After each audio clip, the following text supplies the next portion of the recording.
Hello friends, welcome my YouTube channel. मैं संपत सिंह आज आपके लिए लेके आया हूँ एक कॉमन सी प्रॉब्लम।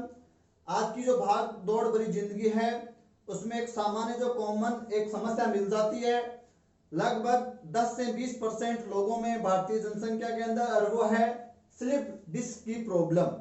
और ये हमारी रीढ़ की हड्डी से जुड़ी हुई प्रॉब्लम है।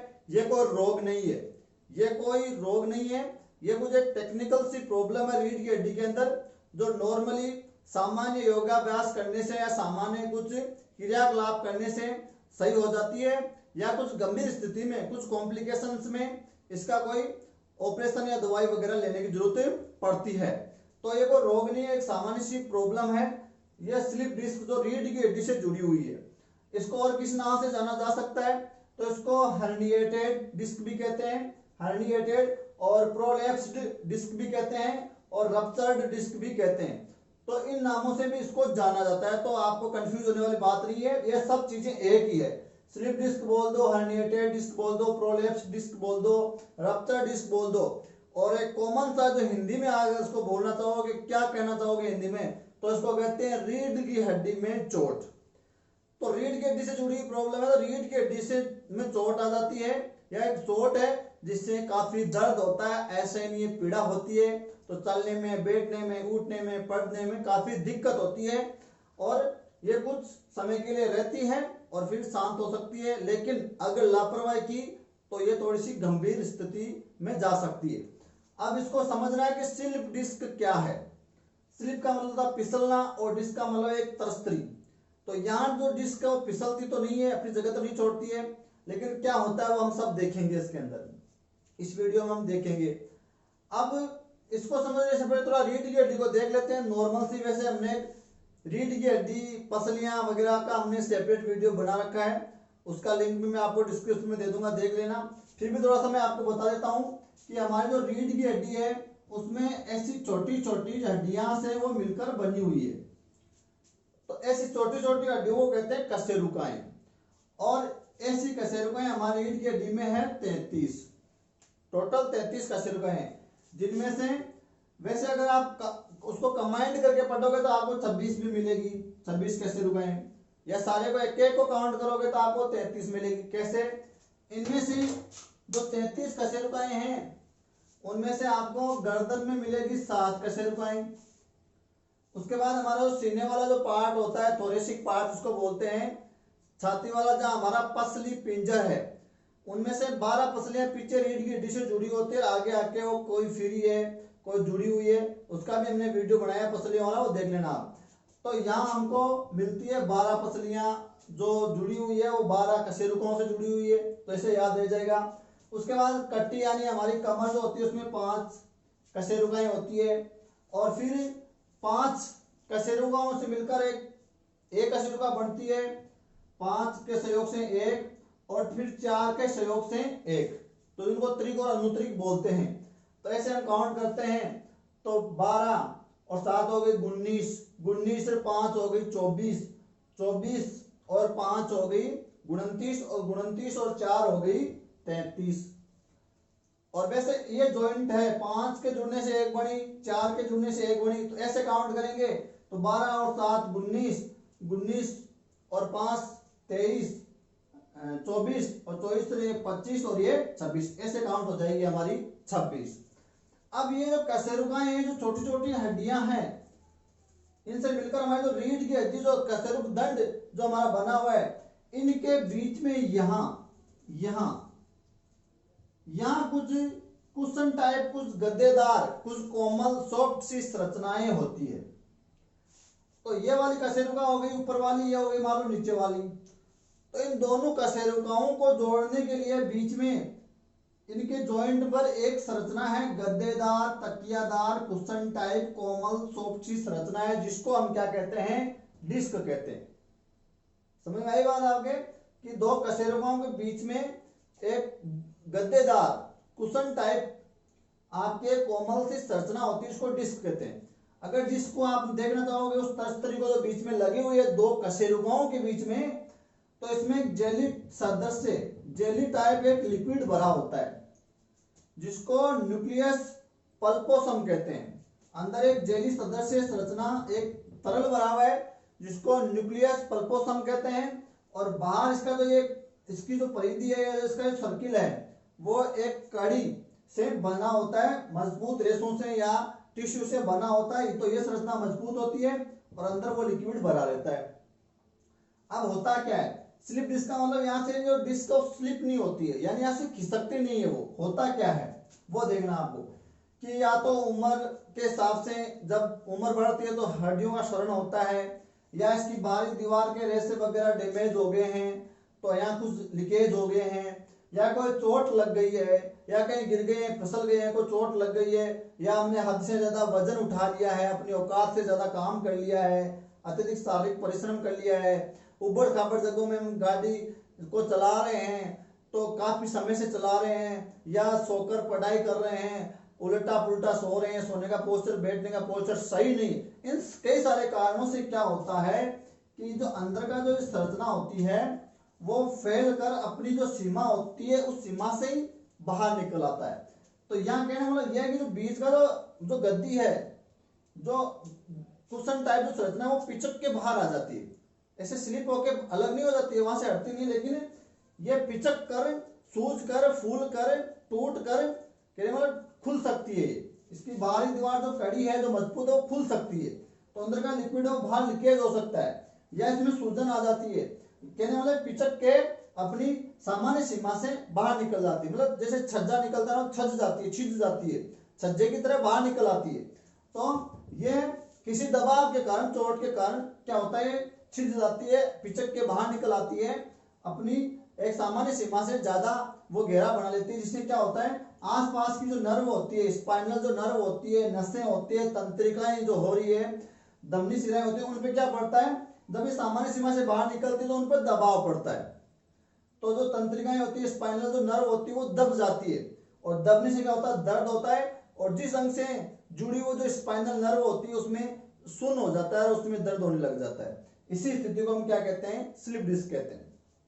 अब इस स्लिप डिस्क का फायदा क्या है, स्लिप डिस्क क्या है, जैसे हम चलते हैं, फिरते हैं, घूमते हैं, दाएं बाएं ऊपर नीचे होते हैं तो इस पर दबाव पड़ता है, और ये क्या है, रीढ़ की हड्डी के लचीलापन को बनाए रखती है, और जो रीढ़ की हड्डी में जो झटके लगते हैं, हम दौड़ रहे हैं, उठ रहे हैं, बैठ रहे हैं, झटके लग रहे हैं, जो शॉक्स जो भी झटके लग रहे हैं उनको एब्जॉर्ब कर रही है, उनको सहने की क्षमता दे रही है, तो झटकों को सहने की झटके लग रहे हैं, दबाव जो लग रहा है उनको ये सहती है, उनको एडजस्ट करती है, और हमारी रीढ़ की हड्डी को लचीलापन देती है। तो ये इसका काम हो गया। चोट वगैरह हो गई तो ये छिद जाती है, अपनी सीमा से बाहर निकल आती है, अंदर का लिक्विड बाहर लीकेज होकर रीढ़ की हड्डी पर आ सकता है, या पास के नर्व पर वो उसको दबा सकता है, तो नर्व से जुड़े हुए अंग उनमें सुनपन हो सकता है, उनमें दर्द हो सकता है, आसपास के एरिया में दर्द हो सकता है। तो ये होता है इसके अंदर। तो ये जो डिस्क है उसी को हम बोलते हैं स्लिप डिस्क, जो अपनी जगह से हटी नहीं है, लेकिन वो पिचक के या अपनी सीमा से बाहर हो गई है, छज्जे की तरह बाहर निकल आई है, जिससे पास की स्पाइनल नर्व, तंत्रिका नसा दब गई है, या कहने का मतलब वो लीकेज हो गई है, तो अंदर का जो लिक्विड है वो बाहर निकल गया है। कई बार क्या होता है कि उम्र के साथ इसका निर्जलीकरण हो जाता है, पानी की कमी आ जाती है और ये सूखने लग जाती है, और जब कोई झटका वगैरह लग जाता है तो इसकी जो झिल्ली है वो फट जाती है, और फटने से अंदर का जो लिक्विड है न्यूक्लियस पल्पोसम वो बाहर रीढ़ की हड्डी पर स्त्रावित हो जाता है, लीकेज हो जाता है, निकलने लग जाता है, उसी को हम स्लिप डिस्क कहते हैं। तो इसके जो इसको अच्छे से ये वर्क नहीं करती है तो ये ऐसी प्रॉब्लम हो जाती है। मोस्टली स्लिप डिस्क की जो प्रॉब्लम है वो लगभग बुढ़ापे में देखी जाती है, क्योंकि हड्डियों का क्षरण होता है, कैल्शियम का जमा हुआ खत्म होने लग जाता है। लेकिन आजकल की जो हमारी जो दिनचर्या है, या हर समय हम को शारीरिक एक्सरसाइज वगैरह नहीं कर रहे हैं, बैठे हैं, गलत पोर्शन में बैठे हैं, जिस कारण ये समस्या हर किसी में देखी जा सकती है। तो ये है स्लिप डिस्क। तो ये तो बात हो गई कि है क्या ये। अब इसके ऐसा क्यों हो जाता है, स्लिप डिस्क की प्रॉब्लम क्यों हो जाती है, उसके कारण हम देखेंगे, कारण क्या है। तो कारण वैसे कई सारे तो मैंने बता दिए, जैसे मोटापा भी एक इसमें कारण है, जैसे इसके अंदर धूम्रपान भी एक कारण होता है, क्योंकि धूम्रपान करने से जो निकोटीन होता है उनकी धुआं में, वो हड्डियों को क्षरण करता है, हड्डियों को नुकसान पहुंचाता है, और स्लिप डिस्क की भी जो बाहरी परत है, जो उसकी जो कड़ी है, उसको वो क्षरण कर सकता है, उसको डैमेज कर सकता है। नेक्स्ट क्या कारण हो सकता है इसका, जैसे शारीरिक एक्सरसाइज वगैरह नहीं करना, जैसे आसपास की जो मांसपेशियां हैं या जो हड्डियां हैं वो कमजोर पड़ने लग जाती है। अगला कारण हो सकता है बढ़ती हुई उम्र, यानी समय के साथ हर चीज का क्षरण होना शुरू हो जाता है और हमने प्रॉपर्ली इनका ध्यान नहीं रखा, ख्याल नहीं रखा, अच्छी डाइट वगैरह नहीं ली, एक्सरसाइज वगैरह नहीं की है, तो या कैल्शियम की कमी हो गई है, हमारे में कैल्शियम प्रॉपर्ली नहीं ले रहे, क्योंकि हमारी हड्डियां कैल्शियम फास्ट फूड से बनी हुई है, कैल्शियम की मात्रा उनमें ज्यादा डिपॉजिट होती है। तो अगर ऐसा कुछ हो रहा है तो ये कारण स्लिप डिस्क हो सकता है। या हमारे बैठने का पोस्चर सही नहीं है, गलत तरीके से काफी समय तक बैठे हुए हैं। क्यों? क्योंकि आजकल हमारे कई सारे गैजेट्स जैसे लैपटॉप, मोबाइल हम देखते रहते हैं, उसमें अपनी गर्दन झुकाए रखते हैं, या तो गर्दन वाला हो सकता है प्रॉब्लम, या गलत तरीके से बैठ कर हम कुछ भी देख रहे हैं, घंटों समय बिता रहे हैं, तो ये स्लिप डिस्क होने की प्रॉब्लम रहती है। कई लोग लेट कर पढ़ते हैं तो भी स्लिप डिस्क होने की समस्या रहती है। ऊपर खापड़ सड़कें हैं, भीड़ भाड़ है और उसमें हम लंबे समय तक ड्राइविंग कर रहे हैं, वाहन को चला रहे हैं, तो खड़ में ये जो है यहाँ कुछ दिक्कत आ सकती है, कुछ चोट लग सकता है, कुछ ज्यादा दबाव यहाँ लग सकता है, जिससे रिसाव हो सकता है, बाहर के नर्व तंत्रिकाओं पर इसका रिसाव देखा जा सकता है। तो ऐसा कोई कारण हो सकता है। या हमारे हद से ज्यादा हम वजन उठा रहे हैं तो वो पिचक के बाहर निकल गई, छिज गई, तो पास की नर्व है तो तंत्रिका उन पर दबाव पड़ रहा है। या ज्यादा झुककर वजन उठा रहे हैं, या जो वजन उठा रहे हैं वो टेक्निकल तरीके से हम उसको नहीं उठा रहे हैं, गलत तरीके से उठा रहे हैं। तो गलत तरीके से उठाना या दौड़ना, कूदना, बैठना, गिर जाना, फिसल जाना, कोई दुर्घटना हो जाना, कोई चोट लग जाना, कोई धक्का लग जाना, ऐसा कुछ कई सारे कारणों से ये स्लिप डिस्क हो सकती है। और बुढ़ापे में तो ये है ही है, क्योंकि हड्डियों का क्षरण हो रहा है, तो बुढ़ापे में ये जो डिस्क इतनी कमजोर हो जाती है कि आदमी जब छींकता है तो छींक के साथ ही स्लिप डिस्क होने की प्रॉब्लम रह जाती है, क्योंकि वो फट सकती है, उस पर दबाव फील होता है, तो ये उसमें क्या हो जाती है, स्लिप डिस्क की प्रॉब्लम होने लग जाती है। तो गलत उठना, बैठना, वजन उठाना, धूम्रपान करना, चलना, दौड़ना, या हमारा उम्र या मोटापा या प्रेगनेंसी, यानी प्रेग्नेंट महिला में जब बच्चा ग्रोथ करता है तो आसपास की जगहों पर दबाव पड़ता है, तो भी वो अस्थायी तौर पर कुछ कमर में दर्द है वो फील हो सकता है, इसके दौरान स्लिप डिस्क के दौरान हो सकती है, लेकिन वो टेम्परेरी होता है।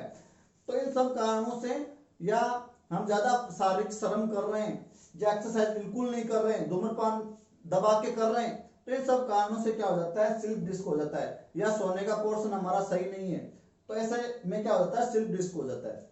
अब क्या है, इसका लक्षण देखेंगे हम कि इसके लक्षण क्या क्या नजर आ सकते हैं। तो लक्षणों में जो आम जो लक्षण है वो दर्द होता है। देखो इसके हम एक बार प्रकार देख लेते हैं, प्रकार क्या है। प्रकार में ये 3 प्रकार का होता है स्लिप डिस्क। तो स्लिप डिस्क 3 प्रकार का कौन सा, एक तो होता है सर्वाइकल,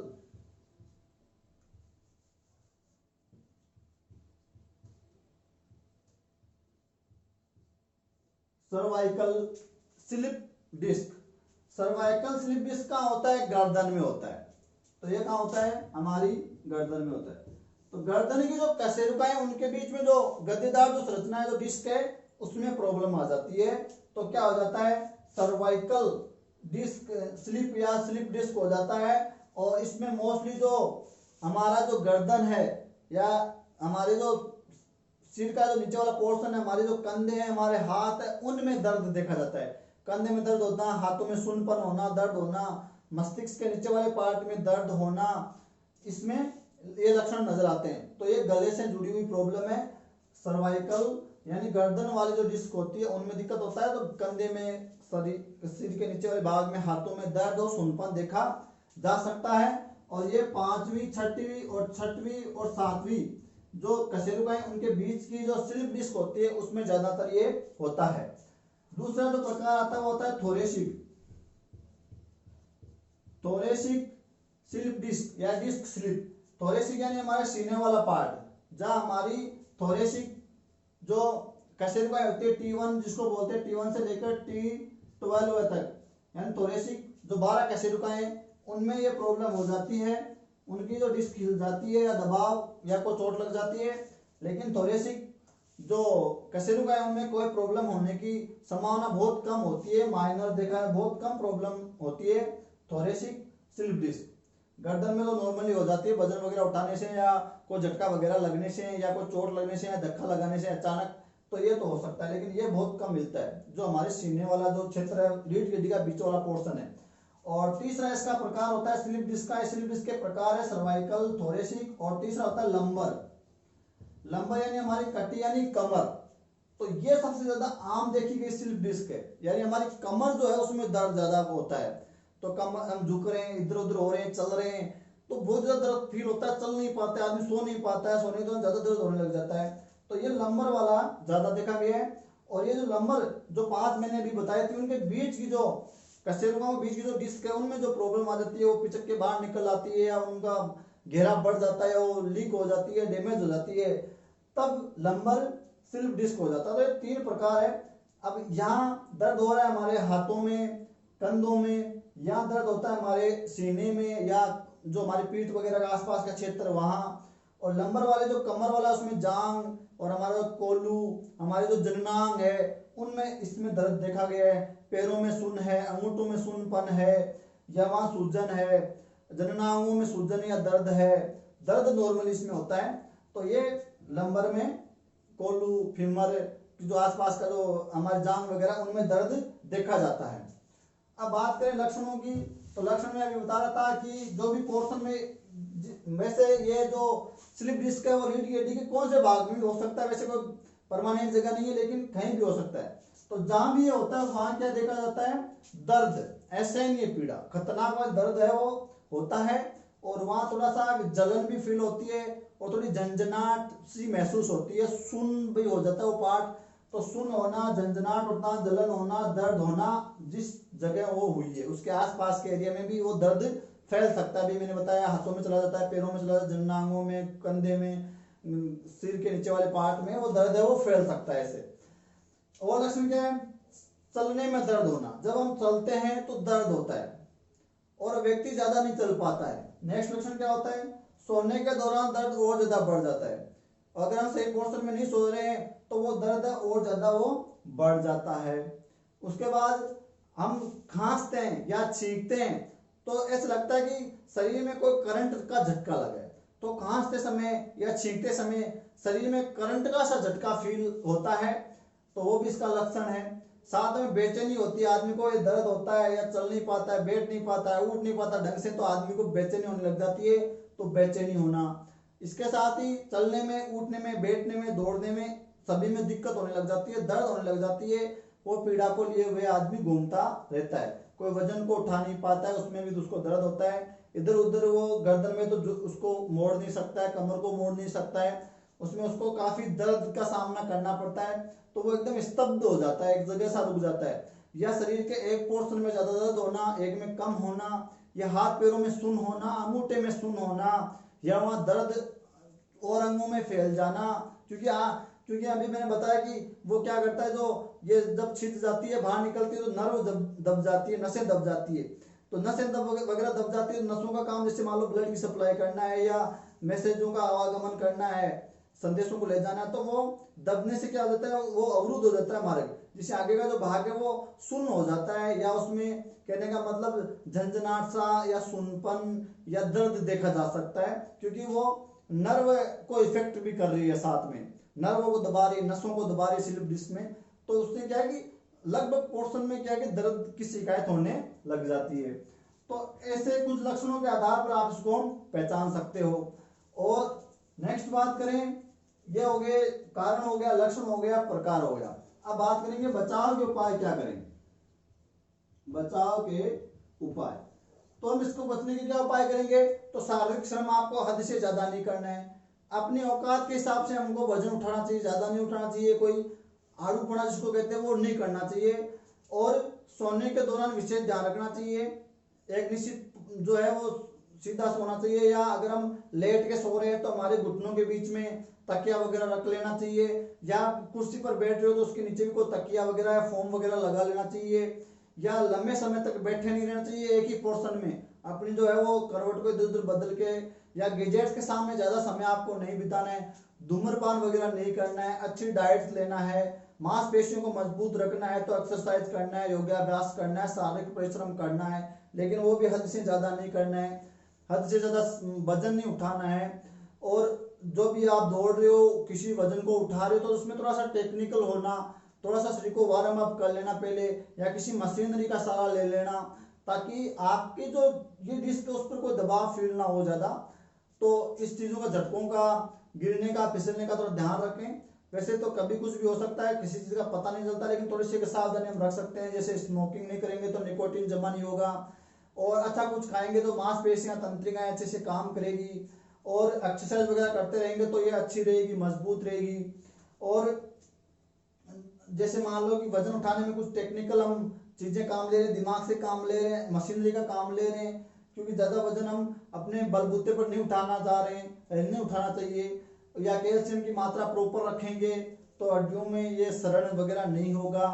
अपने वजन को संतुलित रखेंगे, मोटापा नहीं होने देंगे। तो इस प्रकार आप क्या कर सकते हो, इसके बचाव के कुछ उपाय कर सकते हो। अब करेंगे घरेलू इलाज क्या कर सकते हैं।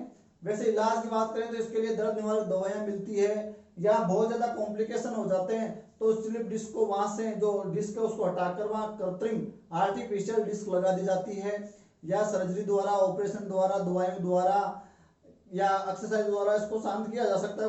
ये कोई बीमारी नहीं है।